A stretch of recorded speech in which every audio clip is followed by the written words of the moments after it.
राज्यात बलात्कार हा गुन्हा आहे। छत्रपती शिवाजी महाराजांच्या काळात बलात्कारासारख्या गुन्ह्याला कोणतीही जागा नव्हती। स्वराज्याच्या निर्मितीत स्त्रियांची सुरक्षा आणि सन्मान या दोघांसाठी महाराज तत्पर होते। हे त्यांच्या आयुष्यातील 2 किस्स्यांमधून सिद्ध होते। पहिला किस्सा प्रसिद्ध आहे रांझ्यातल्या पाटलाचा। 1646 मधली पुण्यातल्या खेडबारेमधली ही गोष्ट। बाबाजी भिकाजी गुजर हा या गावचा मुकादम म्हणजेच पाटील होता।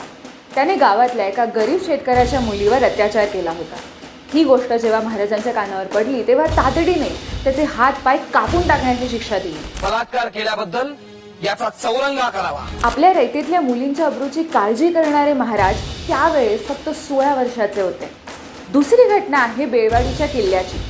1678 साली अथक प्रयत्नांनी शत्रूच्या हातातनं महाराजांच्या सैन्याने हा किल्ला मिळवला होता। सकुजी गायकवाड या महाराजांच्या सेनापतीने त्याला त्यावेळी झुंज देणाऱ्या बेळवाडीच्या किल्लेदार असणाऱ्या सावित्रीबाई देसाई यांवर बलात्कार केला होता। ही बातमी ऐकून महाराज संतापले आणि त्यांनी आपल्या सेनापतीचे डोळे काढून त्याला तुरुंगात डांबले। स्त्रियांच्या प्रतिष्ठेपुढे त्यांनी स्वतःच्याच राज्यातल्या पाटलाची किंवा सेनापतीची गय केली नाही। असा होता महाराजांचा न्याय। तिथल्या तिथे तडकाफडकी।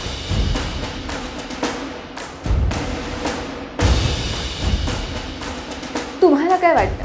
सध्याच्या बलात्काराच्या घटनांना अशा शिक्षांनी लगाम लावता येईल? यामुळे खरंच बलात्काराचा प्रश्न सुटेल?